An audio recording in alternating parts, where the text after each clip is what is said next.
kusho ukuthi ufuna ukulwele ukuthi uThixo akuhlambulule. It's not a committee, it's not abakhokheli or whatever, or the executive ezokuhlambulula. It's when you see ukuthi wonile, you have blundered, tell God. Amen bazalwane. And uNkulunkulu uzokubeka kwiposition efanele. Now, isinkwa sikhona, iwayini khona, but lesi sinkwa esisikhethe namhlanje esiseparatiwe from izinkwa zonke, isinkwa okuthiwa ke sizoba isymbol noma umfuziselo womzimba kaKristu. And then the wine ekhethiwe lethiwe ihlukile kwamanye amawine. And this bread and this wine, because we are going to pray for it, therefore it means we are setting it apart. Alizukufana newine eliphuzwa isidakwa, alizukufana newine elisebottle store, alizukufana nesinkwa esisespaza shop. Lena is going to be a sacred thing. Izokwenziwa ngenxa yomkhuleko. Therefore, it is God who said, umzimba wakhe uzoba isymbol yesinkwa newine kube isymbol yegazi lakhe. Jesus Christ then did something amazing. Presiding ungenile kuyo. Kona nazobheka uJohn chapter 13 verse 4 and 5. Uphinde futhi uye ku 12 and 15.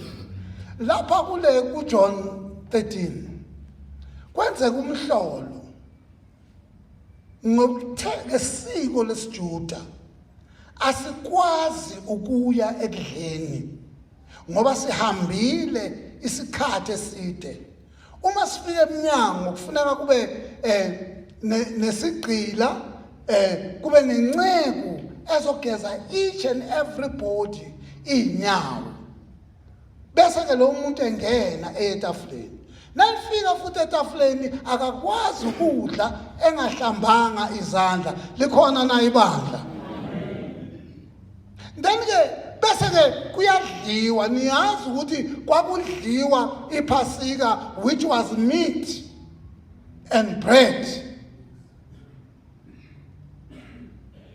Nemifino ebabayo. Kona ngalelo langa uJesu wenza ukuthi kungabi khona umuntu eminyango ozogeza abantu inyawo. Kwathi sebephakathi kwagezwa nje izandla bangena ekudleni. Usethi ke uJesu nayisuka ekudleni lithi iBhayibheli wasuka ekudleni. President Bishop, come here. Wasuka ekudleni wabeka izingubo zakhe. Lento engiyigqokile le, when you make a research, wayigqoka kanje uJesu yengathuma. Wasuka ekudleni because ebengakwazi ukuthi angageza abantu la, he will be disturbing. Wasuka ke ekudleni wabeka ke izingubo zakhe. Akade bekwenza wayifaka itunic kuphela efika emaqakaleni. That was the attire. Kodwa ngalelo langa kuthiwa wathatha indwango. Wenze njani bazalwane? Wakhwica. Now this thing ekhwiciwe la, this represents indwango uJesu ayikhwica uma ezogeza izinyawo zabafundi bakhe. Akusiphathini nje ye design izinto zasezulwini. Makabonga uNkulunkulu. Lithi ke iBhayibheli waseke ethatha ke isitsha wathela amanzi encekezeni. Waseqala ke enza umsebenzi ongazange wenziwe. Wageza abafundi imbazalwane inyawo. And then the first interpretation is what my son has said. Ukuthi laba bantu babelungiselwa ukwenza njani bazalwane? Uhamba. Uthi abazukuma hambani nenze abafundi bami kuphi bazalwane esizweni sonke.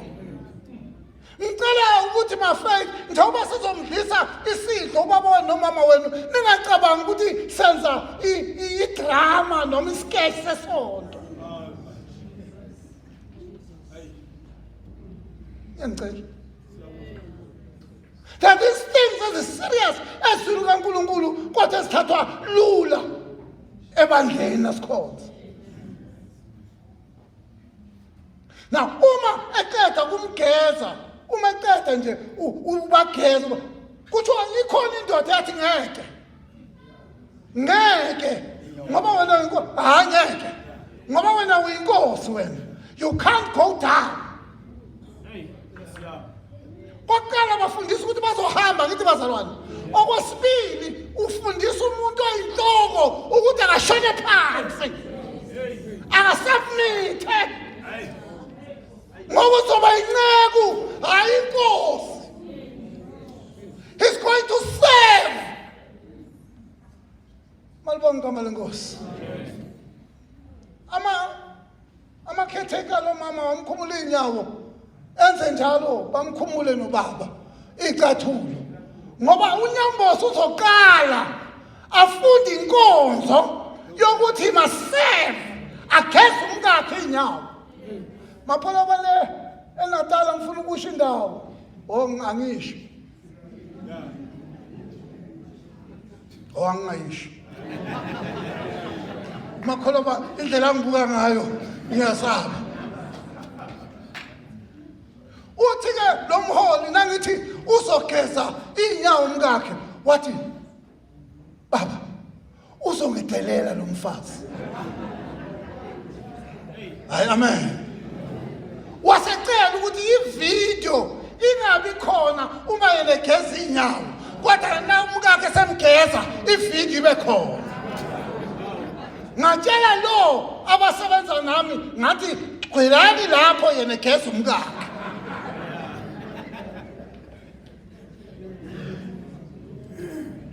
That is servanthood. Ngiyacala nje Mandlovu ufunda la unumber u12 ume nje ku15 kona ku13 12 ume nje ku15 John 13 ufuna nje u12 ngose ngichazele lo muntu. John 13 verse 12. Esegeze izinyawo zabo wathabatha izingubo zakhe wabuye wahlala wathi kubo niyakwazi yini engikwenzile kini. It is very important ukuthi whatever numbers you do in church, the people you are leading must understand. Bayazi yini ukuthi wenzani. Ungakopi izinto ezenziwa Catholic Spirit of God in church in Zion. Uyilethe la. Unga-understand. Uma uyithanda lento, go to the person and understand why are you doing this. Ngiyacela mapholo. Kube ngazathi sisangene. Abanye bakhuluma ngale zinto ukuthi amaroko into a-CCC they don't know ukuthi the pattern is written. And lento ngigqokile the buttons zakhona they are 33 standing for the years uJesu ayiphile emhlabeni. Akusinto le yokudlala.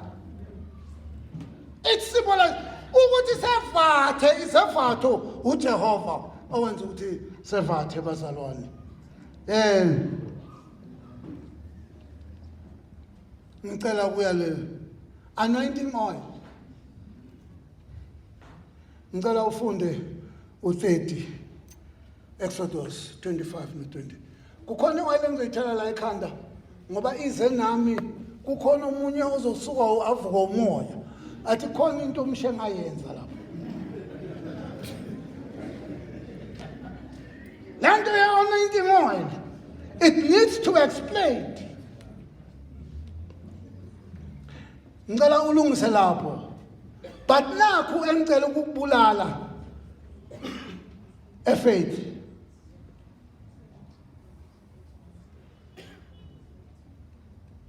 Ngizongcwaba ubaba wenu spiritually. Ngizobulala igama likaNkentshane. Ngizolibulala igama lantazana likaNkentshane. Ngicabanga ukuthi yini iNkentshane? Cabanga ukuthi senzani isilwane siyiNkentshane? Namhlanje ngizobulala leli gama.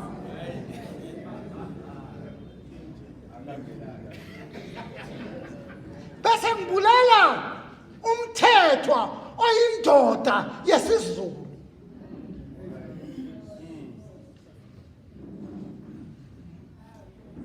Mntana umthetho, this is not a Zulu church. Hayi ngoba ngigxeka. Lo umhlambi kaThixo othe uThixo asiyena ezizweni zonke. Sinebhadi thina esishada beSuthu.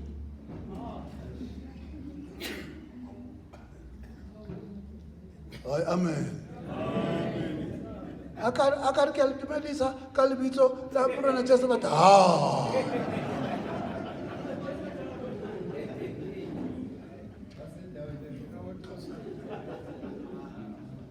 Ngizobula uma simlalisa la phansi.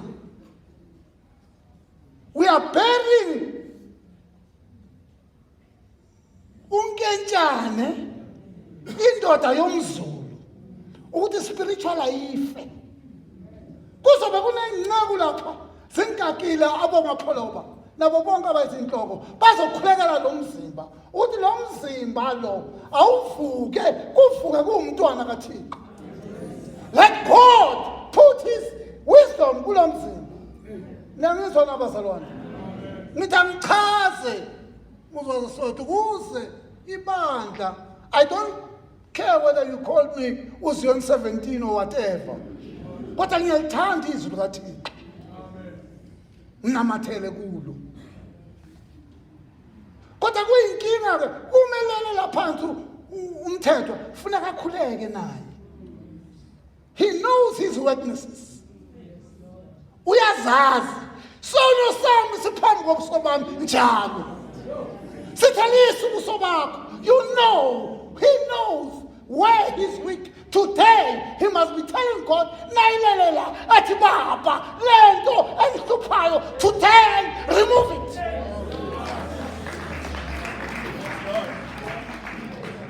Awazi, ukuvuka lapha, uvuke, usasa ufeleba. Adelelayo.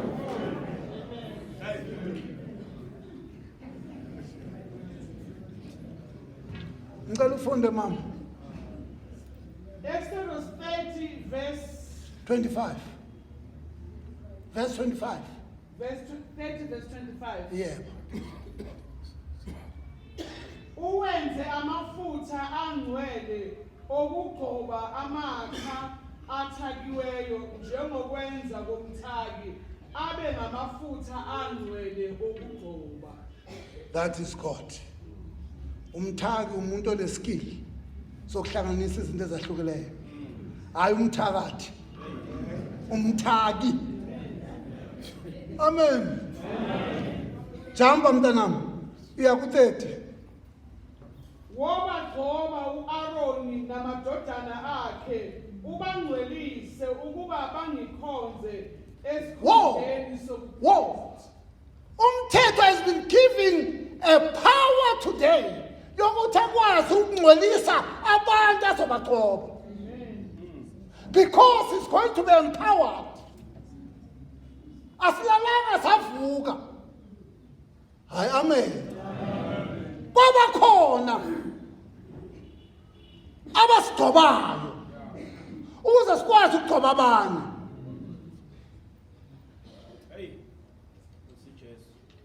Hey, yazi ndoda nami Thabethe, uke wakhuluma enye into mfana mngazana ukhulumela mina. Nami kudala beyidla imali yami.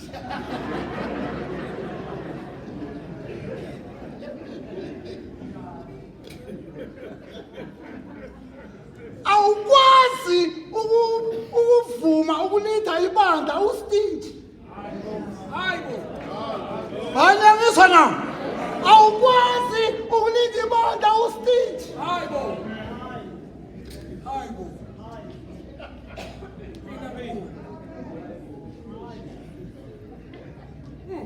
What you must do, my boy? 1984 I started. Nginamoto nginalutho ngigibela isitimela. Ngangibona kukhona ibandla lencela ukuthiwa amakhandoniya. Nawazi amakhandoniya. Engakabi ushongo umole esesewumfana nje kusekhona umama wakhe.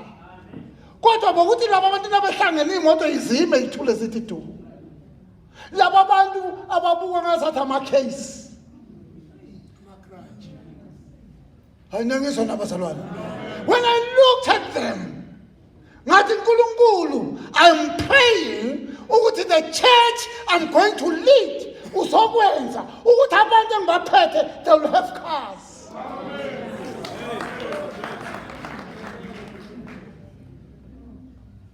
Into ngenayo umthetho iyakhulekela.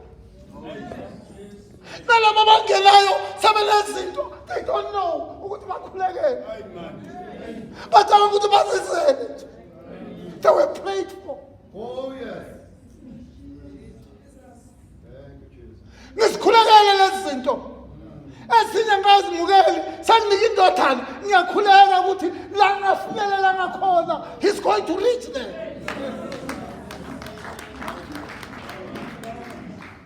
Izinto azozithola zayakhulekela. Ingakho Isaac wathola iglory yazibusiso sikayise.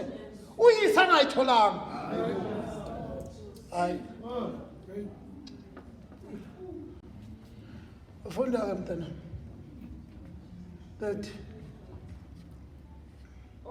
wabagcoba u-Aroni namadodana akhe abangcwelise ukuba bangikhonze esikhundleni sobupristi. yes, Ukhulume kubantwana bakwa-Israyeli uthi lokhu kuyokuba kimi amafutha angcwele okugcoba ezizukulwaneni zenu. yebo, qhubeka. 32. Mawungathelwa emzimbeni womuntu ningawenzi afane nawo njengokuthakwa kwawo angcwele mawabe ngcwele. They are not for Tom, Dick and Harry. They are for those. Ugcinile ku 33. Qala ku 33. Yiloyo naloyo awathale anjengawo naloyo awathele kumfokazi uyakunqunywa kubantu bonke. Awukwazi ukuthatha irecipe ye-anointing oil bese uyenza uzoyenzela imkhuba yakho. Because that recipe is not a recipe of the whites, of the colonized, but a recipe yasezulwini. Ayithelwe noma kumuphi umzini.